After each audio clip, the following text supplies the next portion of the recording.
Yeah. First of good afternoon બધા જ વિદ્યાર્થી મિત્રોને ગુડ આફ્ટરનૂન.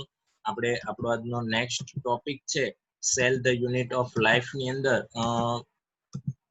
ચેપ્ટર નંબર 8 નો એ આપણો છે નેક્સ્ટ આપણો ટોપિક છે અન ઓવરવ્યુ ઓફ સેલ. આપણે કાલે કમ્પ્લીટ કર્યો. ધેન આફ્ટર આપણો નેક્સ્ટ આજનો ટોપિક છે પ્રોકેરિયોટિક સેલ. પહેલા હું આખું ઓવરવ્યુ આપું છું, ધ્યાનથી સાંભળજો અને ધ્યાનથી જોજો. ક્લિયર? આમાં એક પણ પોઈન્ટ આપણે બાકી નથી રાખ્યો, દરેક પોઈન્ટ્સ મેં અહીંયા લખેલા છે, ખાલી તમારે અન્ડરસ્ટેન્ડ કરવાનું છે. ઇઝીલી જો તમે અન્ડરસ્ટેન્ડ કરશો. હવે જનરલી હું તમને એવું કહેવા માંગુ છું, આપણું આ ચેપ્ટર હતું, આ એટલું ગોળ છે આપણું ચેપ્ટર છે. ચેપ્ટર ની અંદર આપણે સેલ શું હતો, સેલ થિયરી જોઈ અને an overview of cell, plant cell, animal cell, unicellular animal and multicellular animal, આ બધી આપણે ડિસ્કશન કરી. તો એમાંથી આપણે જે પ્રોકેરિયોટિક સેલ હતો, એટલે કે એવો સેલ કે જેનું ન્યુક્લિયસ છે એની અરાઉન્ડ મેમ્બ્રેન આવેલું નથી, જેના ન્યુક્લિયસ ની અરાઉન્ડ મેમ્બ્રેન પ્રેઝન્ટ નથી. એટલે આ ક્રોસ કરું છું, અહીં ક્રોસ મતલબ પ્રેઝન્ટ નથી. તો એવા સેલને પ્રોકેરિયોટિક સેલ કહેવાય છે. પ્રોકેરિયોટિક સેલ મતલબ જનરલી યુનિસેલ્યુલર એનિમલ્સ ની અંદર આ ટાઈપના સેલ જોવા મળતા હોય છે. યુનિસેલ્યુલર એનિમલ્સ મતલબ જેનું બોડી ઓનલી વન સેલ થી કમ્પોઝ થયું હોય, એટલે જે ઓર્ગેનિઝમ્સ છે એનું બોડી છે એ ઓનલી વન સેલ થી જનરેટ થયું હોય, એટલે કે વન સેલ નું બનેલું હોય, લાઈક બેક્ટેરિયા, આલ્ગી, ફંજાઈ એક્સેટ્રા. તો આવા જે ઓર્ગેનિઝમ્સ છે એ બધા ઓર્ગેનિઝમ્સ ને આપણે પ્રોકેરિયોટિક સેલ કહીએ, કે એના જે બોડી છે એના પ્રોકેરિયોટિક સેલ્સ ના બનેલા છે, લાઈક અમીબા એક્સેટ્રા. ક્લિયર? તો હવે આ જે સેલ છે પ્રોકેરિયોટિક સેલ ની ડિસ્કશન કરવાની. ભાઈ પ્રોકેરિયોટિક સેલ ની સાઈઝ કેવી હોય, જનરલી આપણે કાલ સાઈઝ શેપ ડિસ્કસ કર્યા, એ અન ઓવરવ્યુ એની અંદર પ્રોકેરિયોટિક અને યુકેરિયોટિક્સ બંને આવી જતા હતા.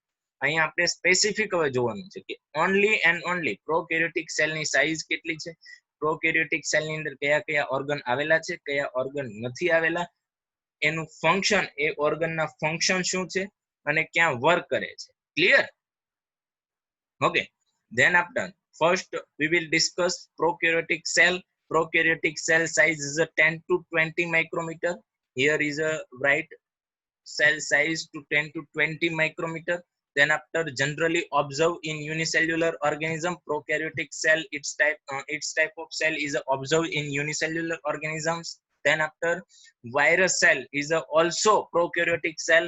Virus cell is also prokaryotic cell because his body is made of only one his body is only made of only one cell. મતલબ કમ્પોનેન્ટ જે વાયરસ સેલ છે એનું જે બોડી છે એ એક જ સેલ નું બનેલું છે, એ પણ યુનિસેલ્યુલર છે, અને પ્રોકેરિયોટિક સેલ પણ એને પ્રોકેરિયોટિક સેલ જ કહેવાય છે. તો વાયરસની સેલની સાઈઝ છે એ છે 0.02 ટુ 0.2 માઇક્રોમીટર. આ એમસીક્યુ માટે મોસ્ટ ઇમ્પોર્ટન્ટ છે. ક્વેશ્ચન આન્સર પણ હું આના કરીશ કે વાયરસ સેલની સાઈઝ શું હોય છે, પ્રોકેરિયોટિક સેલની જનરલ સાઈઝ કઈ હોય છે. આ જનરલ સાઈઝ છે કે 10 ટુ 20 માઇક્રોમીટર ની વચ્ચે બધા પ્રોકેરિયોટિક સાઈઝ, બધા પ્રોકેરિયોટિક ઓર્ગેનિઝમ્સ આવી જાય. ઇવન અમીબા એક્સેટ્રા બધા ઓર્ગેનિઝમ જે યુનિસેલ્યુલર છે એ બધા આવી જશે. Than after PPLO, who give the full name of PPLO? કોણ મને કહેશે PPLO? Pleuropneumonia like organism. Pleuropneumonia like organism. Yes, very good, excellent. Pleuropneumonia like organism is the smallest cell in earth. Clear? બહુ નાનો cell છે અર્થ ની અંદર. Than after, એ તો આપણે કાલે ડિસ્કસ કરીશું. ઓકે, તો એને ખબર છે કે હાઈએસ્ટ મોટામાં મોટો જે સેલ છે એ કયા સેલ છે, કયા organism? Ostrich egg cell. Ostrich egg of an ostrich. Yes, egg of an ostrich. Very good. Okay. Then after PPLO size છે 0.1 micrometer. Then after bacterial cell ની size છે 1 to 2 micrometer. અહીંયા આપણે only and only prokaryotic cell ની size જોઈ. કાલે આપણે જે સાઈઝ જોઈ હતી એ પ્રોકેરિયોટિક યુકેરિયોટિક ની મિક્સ હતી. ક્લિયર છે? માત્ર આ પ્રોકેરિયોટિક સેલ ની સાઈઝ છે. તો generally prokaryotic cell size is a 10 to 20 micrometer and generally observed in unicellular organism. In virus cell size is 0.02 to 0.2 micrometer. And then after prokaryotic cell PPLO is the smallest cell in earth, is size to 0.1 micrometer. And then after also bacterial cell is a prokaryotic cell, his size to 1 to 2 micrometer. next slide we will discuss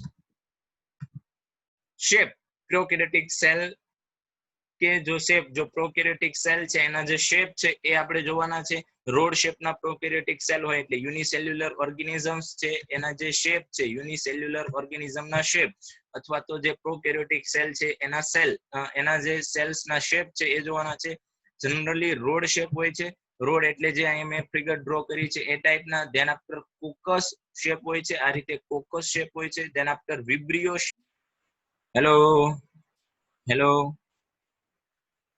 network problem થી આપણે disconnect થઈ ગયા હતા તો કોઈ પણ remove નથી થવાનું આવું ગમે ત્યારે થાય આજ આપણે ફર્સ્ટ ટાઈમ તમારી સાથે થયું છે જનરલી આવું થતું હોય છે નેટવર્ક લો હોય તો ડિસ્કનેક્ટ થઈ જઈએ છે તો કોઈ પણ સ્ટુડન્ટને રિમૂવ નથી થવાનું 2-5 મિનિટ વેઇટ કરવાની છે ફરીથી આપણે રીકનેક્ટ થતા હોઈએ છે ફરીથી આપણે રીકનેક્ટ થતા હોઈએ છે okay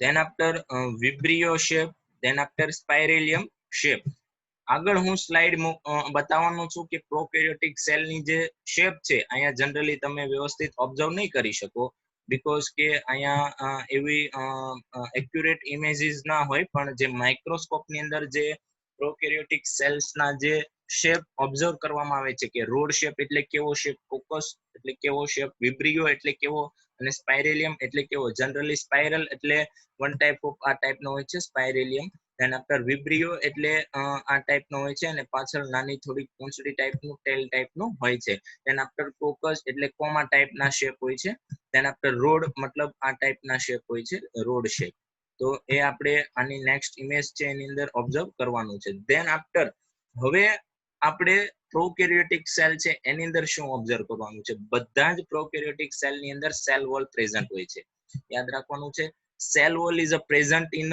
all prokaryotic cell generally આપણે પ્લાન્ટ સેલની અંદર જ પ્રોકેરિયોટિક સેલ વોલ હતી બાકી એક પણ એનિમલ્સ ની અંદર સેલ વોલ હતી નહીં પણ આ જે પ્રોકેરિયોટિક ઓર્ગેનિઝમ્સ છે એ ઓર્ગેનિઝમ સિંગલ સેલ થી બનેલા છે અને સિંગલ સેલ થી બનેલા છે તો એને ગાર્ડ થવું જરૂરી છે કારણ કે એને કોઈ પણ તોડી અને કોઈ પણ એને નુકસાન કરી શકે તો એની જે ગાર્ડિંગ એટલે કે એનું જે રક્ષણ કરવા માટે એમ કહેવાય ને કે એને એટમોસ્ફિયર ડિફરન્ટ કન્ડિશન થી એ સર્વાઈવ થઈ શકે એડેપ્ટ થઈ શકે એના માટે એની પાસે સેલ વોલ પ્રેઝન્ટ હોય છે આ મોસ્ટ ઇમ્પોર્ટન્ટ છે પ્રોકેરિયોટિક ના બધા સેલ ની પાસે સેલ વોલ હોય છે ધેન આફ્ટર પ્રોકેરિયોટિક સેલ નું ન્યુક્લિયસ આપણે ડિસ્કસ કરીએ પ્રોકેરિયોટિક સેલ નું ન્યુક્લિયસ આજે રાઉન્ડ શેપમાં હું અહીંયા ડ્રો કરું છું that is a nucleus clear nucleus કેવું છે નોન મેમરેબલ અહીંયા લખેલું છે nucleus is a non memorable and he is not observe accurate nucleus is a non-memorable and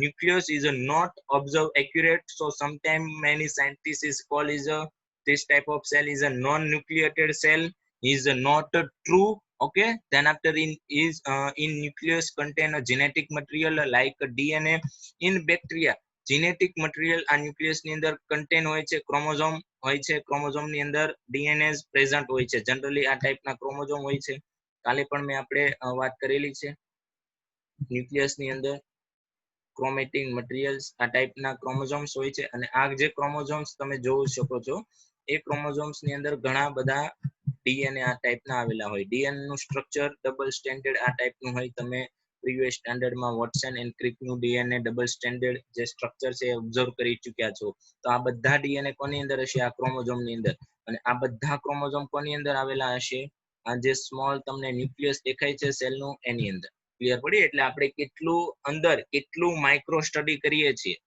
okay then after in bacteria is also prokaryotic cell બેક્ટેરિયાની અંદર generally બધા organism ની વાત નથી કરતો અહીંયા એ પણ યાદ રાખવાનો છે only in bacteria also contain other small circulate DNA it's call is a plasmid generally એક ડીએનએ તો છે જ આ ન્યુક્લિયસ ની અંદર ક્લિયર ધેન આફ્ટર અધર અહીંયા એક ડીએનએ આવેલું છે આ યેલો મેં ડ્રો કરેલું છે એ અધર ડીએનએ છે એ અધર ડીએનએ ને કહેવામાં આવે છે પ્લાઝમિડ અને આવું માત્ર પ્રોકેરિયોટિક સેલ કયો બેક્ટેરિયાની અંદર જ હોય બાકી કોઈ પણ ઓર્ગેનિઝમ લ્યો prokaryotic like algae like fungi like other species of organisms prokaryotic cell ની other species like amoeba તો તો અમીબાની અંદર પણ આવું પ્લાઝમિડ હોતું નથી. મતલબ ડબલ ડીએનએ. બેક્ટેરિયાની અંદર કેટલા ડીએનએ આવેલા હોય? 2.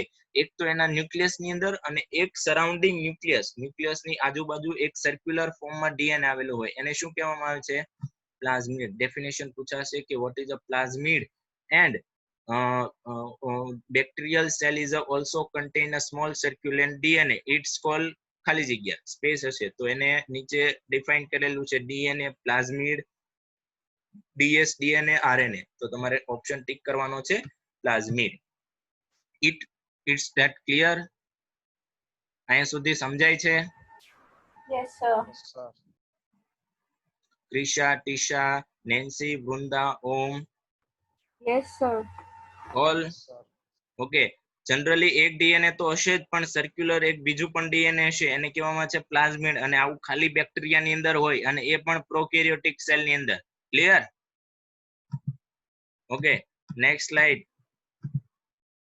યુનિસેલ્યુલર ઓર્ગેનિઝમ. અહીંયા મેં કોન્સેપ્ટ આપેલો છે. જનરલી આ બેક્ટેરિયલ સેલ છે, આ એની સેલ વોલ છે. સેલ મેમ્બ્રેન તો હશે જ, આપણે જાણીએ છીએ. ધેન આફ્ટર આ એનું ન્યુક્લિયસ છે, પણ અનરેગ્યુલર અનશેપમાં આપેલું છે. જુઓ તમે, કારણ કે નોન મેમ્બ્રેબલ ન્યુક્લિયસ છે. એમાં ડીએનએ આવેલું છે. આ જે બ્લુઇશ છે એ ડીએનએ છે. અધર ડબલ સ્ટેન્ડર્ડ ડીએનએ બહારની સરફેસમાં આવેલું છે, જ્યાં સાઇટોપ્લાઝમ છે. અહીંયા બધી સાઇટોપ્લાઝમ હશે ને, આ બધું સાઇટોપ્લાઝમ. તો અહીંયા એક હજી એક્સ્ટ્રા ડીએનએ આવેલું છે, એને કહેવામાં આવે છે પ્લાઝમિડ. એને શું કહેવામાં આવે છે? Plasmid DNA. આ જે પ્લાઝમિડ ડીએનએ છે એનો યુઝ થાય છે as a vector. As a vector એટલે કઈ ટ્રાન્સફર કરવામાં બાયોટેકનોલોજીની અંદર. બાયોટેકનોલોજીની કોઈ ડેફિનેશન આવડે છે આમાંથી?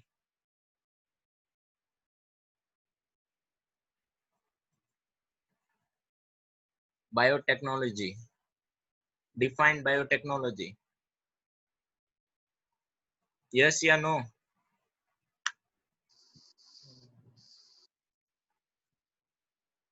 હેલો વૃંદા, ટીશા, ક્રિશા, આન્સર તો જો. Give me answer. યસ યા no? That's it. No. No, okay sir. Okay, ચાલો. જનરલી જે મેં આની પહેલા સમજાવેલું હતું તમને, કે જે પ્લાઝમિડ ડીએનએ છે એ જે ન્યુક્લિયસ ની અંદર ડીએનએ આવ્યો છે, એના સિવાય જે સાઇટોપ્લાઝમ છે એની અંદર સર્ક્યુલેટ બીજું ડીએનએ આવેલું છે, જેને પ્લાઝમિડ કહેવાય છે. તો હવે તમને આ ફિગર જોઈને એનો આઈડિયા ક્લિયર થઈ જશે. હવે આ પ્લાઝમિડ છે એનો યુઝ થાય છે as a vector in a biotechnology. Who is a biotechnology? Define a biotechnology. તો નેક્સ્ટ સ્લાઇડ આપણે જોઈએ. પ્લાઝમિડ ના ફંક્શન જોવાના છે. As a antibiotics. Yes, as a antibiotics. As a antibiotic production. હવે આ પ્લાઝમિડ છે એ એન્ટીબાયોટિક પ્રોડક્શન કેમ કરે? ઘણા સ્ટુડન્ટને આવા ક્વેશ્ચન થાય છે. બુક્સ ની અંદર કાંઈ ડિટેલ ની અંદર નથી લખ્યું. ખાલી તમારે ધ્યાન રાખવાનું છે, જેથી આ જે પ્લાઝમિડ ડીએનએ છે, આપણું આ બેક્ટેરિયલ સેલ છે, બેક્ટેરિયાનું આ ન્યુક્લિયસ છે, એ ન્યુક્લિયસ ની અંદર તો ડીએનએ છે. એના સિવાય આ રેડ અહીંયા આપણે ડ્રો કરીએ છીએ એ આપણું પ્લાઝમિડ ડીએનએ છે. આવું ડબલ સર્ક્યુલેટ ડીએનએ છે. ઓકે, આનો યુઝ એન્ટીબાયોટિક્સ તરીકે થાય છે, એઝ અ એન્ટીબાયોટિક્સ. ક્લિયર? તો હવે તમને હું કહું, તમે બધાએ સાંભળ્યું છે કે દવાઓ બનાવવા માટે, વેક્સિન બનાવવા માટે, કોઈ પણ ડિઝીઝની વેક્સિન બનાવવી હોય તો આપણે બેક્ટેરિયલ સેલ ની અંદર આપણે એનો જનરેટ બેક્ટેરિયલ સેલ યુઝ કરતા હોય છે. કોઈ સાંભળ્યું છે? એઝ હું તમને એવું વાત કરું, ઇન્સ્યુલિન પ્રોડક્શનમાં બેક્ટેરિયા યુઝ થાય. True yeah false? Yes Krisha?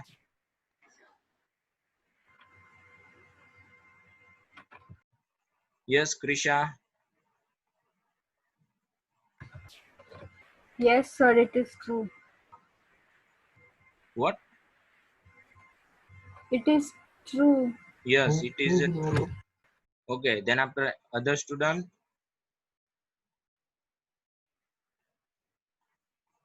It is true. Okay, it is true. Vaccine and આપણે ઘણી વખત સાંભળ્યું છે ડાયાબિટીસના જે પેશન્ટ હોય છે એની જે દવાઓ બનાવવા માટે many types of bacteria use થતા હોય છે. બેક્ટેરિયાનું જે બોડી છે એના બોડીની અંદર જે આ ડબલ સ્ટેન્ડર્ડ જે પ્લાઝમિડ ડીએનએ છે એ પ્લાઝમિડ ડીએનએ જે ફોરેન પાર્ટિકલ, જે ફોરેન અધર બેક્ટેરિયા છે એને રેઝિસ્ટ કરે છે. રેઝિસ્ટ કરવો એટલે એની અગેન્સ્ટ બોડી એન્ટીબાયોટિક બનાવે છે. રેઝિસ્ટન્સ. ઓકે, હવે જનરલી હું તમને એવું કહું એન્ટીબોડી નો કોન્સેપ્ટ ખબર છે? શું સર? એન્ટીબોડી નો કોન્સેપ્ટ, આપણી બોડી એન્ટીબોડી ક્યારે જનરેટ કરે? આપણને કઈ ડિઝીઝ થયો હોય ને ત્યારે આપણે ડિઝીઝને સારો કરવા માટે એન્ટીબોડીઝ જનરેટ કરે. Yes, very good. આપણી બોડીને કઈ ડિઝીઝ થયો હોય તો ડિઝીઝને સારો કરવા માટે આપણું બોડી ઇમ્યુન રિસ્પોન્સ આપશે. આ ઇમ્યુન રિસ્પોન્સ છે એઝ અ એન્ટીબાયોટિક. આપણી જે ઇમ્યુન રિસ્પોન્સ છે એ એન્ટીબોડી છે. તો જનરલી આ એક હ્યુમન છે. ક્લિયર? આપણો એક હ્યુમન છે, આ એક હ્યુમન બીંગ છે. આના બોડીને ડિઝીઝ થયો છે. હવે disease generally bacteria, virus et cetera થી થશે. ઓકે, તો આ બેક્ટેરિયા થી ડિઝીઝ થયો છે આ બોડીની અંદર. આ બોડીની અંદર એ બેક્ટેરિયાનો ગ્રોથ થયો છે. મતલબ આપણું બોડી હોસ્ટ છે અને બેક્ટેરિયા એ પેરેસાઇટ છે. આ પેરેસાઇટ અને હોસ્ટ નો જે રિલેશનશિપ છે એ તમે 10th ની અંદર સ્ટડી કરી ચૂક્યા છો. તો બોડી ઇમ્યુન રિસ્પોન્સ આપશે. ઇમ્યુન રિસ્પોન્સ આપવા આપણું બોડી છે આ બેક્ટેરિયલ જે ડીએનએ છે, જે બેક્ટેરિયાનું જે ડીએનએ છે like a plasmid and other, A DNA ને ફર્સ્ટ ઓફ આઈડેન્ટિફાઈ કરશે. આપણા બોડી એ જે બેક્ટેરિયલ ડીએનએ છે એને આઈડેન્ટિફાઈ કરશે, કેમ કે આપણા બોડીને આ બેક્ટેરિયાના ડીએનએ ને શું કરવાનો છે? ડિસ્ટ્રોય, તોડવાનો છે. હ્યુમનના કોઈ પણના બોડીને આ બેક્ટેરિયાના જે ડીએનએ છે એને ડિસ્ટ્રોય કરવાનો છે, અને ડિસ્ટ્રોય કરવા માટે આપણા બોડીને એન્ટીબોડી બનાવવાના છે. એની અગેન્સ્ટ એવું કંઈક બનાવવાનું છે કે એ એમની સાથે જોઈન્ટ થઈને, લિંક થઈને, એમની સાથે એટલે બેક્ટેરિયા સાથે આપણા બોડીના એન્ટીબોડી જોઈન્ટ થઈને આ જે બેક્ટેરિયા છે એને કિલ કરી શકે. એટલે લોક એન્ડ કી મોડલ જેવું થાય. આ જનરલી બેક્ટેરિયા છે. ક્લિયર? આ ટાઈપના બેક્ટેરિયા છે. હવે આપણા બોડીને ફર્સ્ટ તો આ બેક્ટેરિયાનો જે ડીએનએ છે એને સ્ટડી કરશે આપણું બોડી. 2 દિવસ થશે ઓબ્ઝર્વ કરતા, એના ડીએનએ ને ઓબ્ઝર્વ કરતા. ધેન આફ્ટર ઓબ્ઝર્વ થઈ જાય પછી આપણું બોડી એ ડીએનએ ને કિલ કરી શકે એ ટાઈપનો એક એન્ટીબોડી બનાવશે. ક્લિયર? હવે આ એન્ટીબોડી છે આ બેક્ટેરિયાને શું કરશે? કિલ કરી શકશે. ઓકે, તો હવે એઝ અ એન્ટીબાયોટિક ટ્રીટમેન્ટ માટે જે ડોક્ટર્સ હોય છે એ ડોક્ટર્સ આ બેક્ટેરિયા લે છે. જનરલી હું તમને વાત કરું કે આપણને કોઈ ડિઝીઝ થયો છે, લાઈક ફ્લીવર આવે છે, તો ફ્લીવર આવવા માટે રિસ્પોન્સિબલ જે બેક્ટેરિયા છે, તો બેક્ટેરિયાનો ડીએનએ બહાર કાઢવામાં આવે છે. એ બેક્ટેરિયાના ડીએનએ ને કોઈ અધર એનિમલ્સ ની અંદર એડ કરવામાં આવે છે. હોસ્ટ એનિમલ હોય, હવે હોસ્ટ નું બોડી એને શું કરશે? એન્ટીબાયોટિક બનાવશે આ ડીએનએ ની, આ જે ડીએનએ છે, આ જે બેક્ટેરિયા છે એની અગેન્સ્ટ, અને એ એન્ટીબાયોટિક ને એઝ અ વેક્સિન યુઝ કરવામાં આવે છે. અને એ વેક્સિન જે આપણે ટ્રીટ એટલે કે ઓલરેડી આપણી બોડીની અંદર આપણે ઇન્જેક્ટ કરેલી હોય, તો જ્યારે પણ બેક્ટેરિયા આપણી બોડીની અંદર એન્ટર થાય છે સ્પેસિફિક ડિઝીઝના, અને એની વેક્સિન આપણે લીધેલી છે, એટલે કે આપણી બોડીમાં ઓલરેડી એના એન્ટીબોડી પ્રોડ્યુસ થયેલા છે. આપણે બોડીને એન્ટીબોડી નવા બનાવવા જવાની જરૂર નથી. સમજાય છે આખો કોન્સેપ્ટ? નવા એન્ટીબોડી બનાવવા જવાની જરૂર નથી, કેમ કે કોઈ બેક્ટેરિયા હતા એના બોડીમાં આ જે ડીએનએ છે એન્ટર કરીને, અથવા તો કોઈ અધર ઓર્ગેનિઝમ્સ હતું એના બોડીની અંદર આ આખું જે ડીએનએ છે એ એન્ટર કરીને જે એન્ટીબોડી છે એ ક્રિએટ કરેલા છે, એન્ટીબોડી નવા બનાવેલા છે. ક્લિયર? એ એન્ટીબોડી જે બની ગયા એને એઝ અ લિક્વિડ ફોર્મમાં હ્યુમન બીંગને ઇન્જેક્ટ કરવામાં આવે છે. હવે જે હ્યુમન બીંગને 2 દિવસ થયા હતા એન્ટીબોડી બનાવવા માટે, તો 2 દિવસની અંદર આ વાયરસ છે, આ બેક્ટેરિયા છે, એ મલ્ટીપ્લાય કેટલા થશે? રિપ્રોડક્શન કરીને ઘણા બધા થશે. પછી એને કિલ કરવા થોડા ડિફિકલ્ટ છે, પણ હજી જો આપણી બોડીની અંદર એ વાયરસ કે બેક્ટેરિયા એન્ટર થયા જ છે અને આપણી પાસે એની અગેન્સ્ટનો, એને કિલ કરવા માટે સ્પેસિફિક ટાઈપનો એન્ટીબોડી ઓલરેડી પ્રેઝન્ટ છે, તો આપણને ડિઝીઝ થશે નહીં. તો આ ટાઈપનો એક કોન્સેપ્ટ છે. એન્ટીબાયોટિક્સ બનાવવા માટે બેક્ટેરિયાનો યુઝ થાય છે. જનરલી હું જ્યારે પણ આપણે ક્લાસની અંદર મળીશ ત્યારે તમને આ એન્ટીબોડી અને જે એન્ટીબાયોટિક્સનો જે રિલેશનશિપ છે એ એક્સપ્લેન કરીશ કે કઈ રીતે બેક્ટેરિયા યુઝ થાય છે. ધેન આફ્ટર સેકન્ડ ટોપિક આવે છે આપણો એઝ અ બાયોટેકનોલોજીની અંદર ડીએનએ ટ્રાન્સફોર્મેશનની પ્રોસેસની અંદર. બાયોટેકનોલોજી એવું મેં પૂછ્યું હતું, તો બાયોટેકનોલોજી નો મિનિંગ એવો થાય છે બેટા કે કોઈ એક ડીએનએ છે આપણી પાસે. ક્લિયર? આ ડીએનએ છે એનું એ ડીએનએ છે સ્પેસિફિક ટાઈપના ન્યુક્લિયોટાઇડ નો બનેલો છે. એડિનાઇન, થાઇમિન, ગ્વાનિન, સાઇટોસિન, એની જે બેઝ પેર છે એક્સેટ્રા બનેલો છે. પણ આ ડીએનએ છે કોઈ સ્પેસિફિક કેરેક્ટર એક્સપ્રેસ કરે છે. લાઈક મારી અંદર એક ડીએનએ આવેલો છે, મારા બોડીનો ડીએનએ, એ મારા બોડીનો ડીએનએ મારી સ્કિનનો કલર એક્સપ્રેસ કરે છે. ક્લિયર? એ મારો સ્કિનનો કલર છે એક્સપ્રેસ કરે છે. તો ડોક્ટર્સ और જીનેટિક્સ મતલબ જે જીનેટિક્સ જે ડીએનએ ઉપર સ્ટડી કરતા જે સાયન્ટિસ્ટ હોય છે એ આ ડીએનએ ને રિમૂવ કરે છે, એટલે કે સ્પેસિફિક કેરેક્ટર વાળો ડીએનએ જે મારી સ્કિન નો વ્હાઇટ કલર છે એના માટે રિસ્પોન્સિબલ આ ડીએનએ થી રિમૂવ કર્યો, તો એ ફોરેન ડીએનએ છે આપણો. કેવો ડીએનએ છે? ફોરેન. ધેન આફ્ટર આ ડીએનએ નો કોઈ એક નાનો ટુકડો અહીંથી કટ કરવામાં આવે છે, એટલો ટુકડો ડીએનએ નો કટ કર્યો અને આ જે પ્લાઝમિડ ડીએનએ છે એની સાથે જોડવામાં આવે છે, એટલે અહીં તમે જોઈ શકો છો એની સાથે જોડ્યો. ક્લિયર? એટલે હવે આ આખો ડીએનએ છે એ કોની જેવો બની જશે? જે આપણો ફોરેન ડીએનએ હતો એની જેવો. એટલે હવે આ જે પ્લાઝમિડ ડીએનએ છે એની પાસે કેવા કેરેક્ટર આવ્યા? વ્હાઇટ સ્કિન માટે રિસ્પોન્સિબલ કેરેક્ટર હતા, એ એક્સપ્લેન છે. અને હવે આ જે પ્લાઝમિડ ડીએનએ છે એને આર ડીએનએ કહેવાય, રીકોમ્બિનેટ ડીએનએ. એ તમે 12th ની અંદર બાયોટેકનોલોજી તમારા ચેપ્ટર છે એની અંદર આપણે સ્ટડી કરવાનું છે. આર ડીએનએ કહેવાય, રીકોમ્બિનેટ ડીએનએ કહેવાશે. આ રીકોમ્બિનેટ ડીએનએ છે એને હ્યુમન બીંગ ની અંદર ઓબ્ઝર્વ એન્ટર કરવામાં આવે છે. એન્ટર એટલે હવે કોઈ એવો હ્યુમન બીંગ છે જે ફ્યુચર ની અંદર જનરલી જે ચાઇલ્ડ છે, ઓફસ્પ્રિંગ છે, હજી પોતાના મધરના યુટ્રસ ની અંદર ગ્રોથ થાય છે ત્યારે આ ડીએનએ ઇન્જેક્ટ કરવામાં આવે તો એ જે બેબી છે એની સ્કિન નો કલર કેવો આવશે? વ્હાઇટ આવશે. કેવો આવશે? વ્હાઇટ આવશે. એ જ રીતે આપણે જનરલી એવી ઘણી વખત એક્સપેરિમેન્ટ સાંભળ્યા હોય કે ડીએનએ ટ્રાન્સફોર્મેશન ની પ્રોસેસ થાય છે. તો આજે આપણો ફોરેન ડીએનએ તો એને ફોરેન ડીએનએ ને આપણે જે ઓર્ગેનિઝમ ની અંદર ઇન્જેક્ટ કરવા માટે કોનો યુઝ લીધો? પ્લાઝમિડ ડીએનએ નો. કોનો યુઝ લીધો? પ્લાઝમિડ નો. તો એઝ અ વેક્ટર થયો, આ વેક્ટર થયો. જેમ કે તમારે સુરત થી વિલેજ જવું છે તો તમે એઝ અ વેક્ટર કોને યુઝ કરો છો? By train, by bus etcetera. તો આપણો જે બહારનો ડીએનએ હતો એને બોડી ની અંદર ઘુસાડવા માટે કોનો યુઝ લીધો આપણે? પ્લાઝમિડ નો. Is that clear? Clear? Yes યા no? Yes, yes, sir. Okay, આવા એક્સપેરિમેન્ટ તમે ન્યૂઝ ની અંદર સાંભળેલા હશે કે આવું આવું ઘણી વખત થતું જોવા મળે છે. તો આ છે આપણો પ્લાઝમિડ ડીએનએ નો concept. Then after next ribosomes. Ribosome presents other organs like a mitochondria, Golgi complex, etc. are absent. Ribosomes કેમાં પ્રેઝન્ટ હોય? પ્રોકેરિયોટિક સેલ ની અંદર. આપણો આ જે કોન્સેપ્ટ હતો પ્રોકેરિયોટિક્સ ના જે ડીએનએ નો એના જે એનું જે પ્લાઝમિડ ડીએનએ નો કોન્સેપ્ટ, એનું ફંક્શન, એ બધું આપણે કમ્પ્લીટ કર્યું.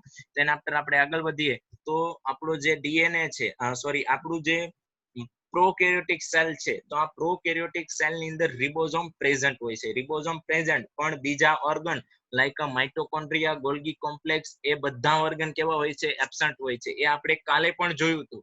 યસ યા no? Yes. Yes, okay, ribosome તો પ્રેઝન્ટ છે માની લીધું, પણ એક અધર ઓર્ગન પણ એક્સ્ટ્રા પ્રેઝન્ટ હોય છે. એની વાત આપણે આજે કરવાની છે. એ છે આપણું મેસોઝોમ્સ. એ છે આપણું મેસોઝોમ્સ. કે આ માની લ્યો કે આપણો પ્રોકેરિયોટિક સેલ છે, આની અંદર રિબોઝોમ્સ તો અહીંયા આવેલું છે. ક્લિયર?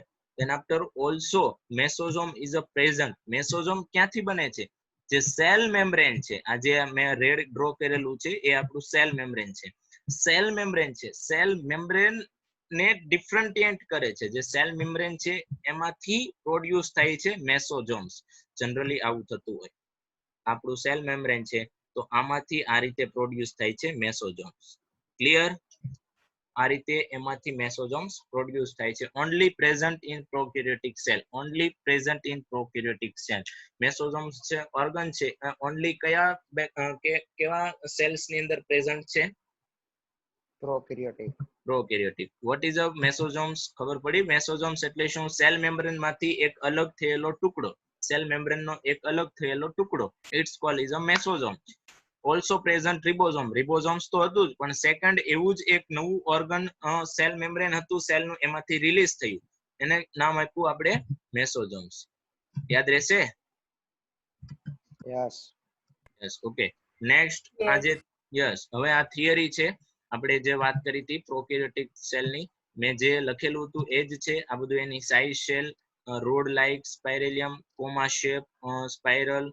અહીંયા તમે જોઈ શકો છો. આ છે કોકસ. જે કોકસ છે એટલે આ ટાઈપના બેક્ટેરિયાસ દેખાશે તમને. ધેન આફ્ટર રોડ શેપ, તમે જોઈ શકો છો. આ રોડ શેપ બેક્ટેરિયાનો જે પ્રોકેરિયોટિક સેલની જે ટાઈપ્સ હતો, આપણે જે સ્ટ્રક્ચર હતું. ધેન આફ્ટર આ કોકસ એટલે કોમા શેપ, તમે જોઈ શકો છો. આમ થોડા કોમા હોય ને એ ટાઈપના છે. વિબ્રિયો છે. વિબ્રિયો તમારી બુક્સ ની અંદર યસ અહીંયા આપેલું છે વિબ્રિયો શેપ. વિબ્રિયો શેપ છે. ધેન આફ્ટર સ્પાઇરલ સ્પાઇરેલિયમ અહીંયા આપેલું છે, તમે જોઈ શકો છો સ્પાઇરેલિયમ શેપ આ ટાઈપનું સાપ જેવું આપેલા હોય. તો આ બધા પ્રોકેરિયોટિક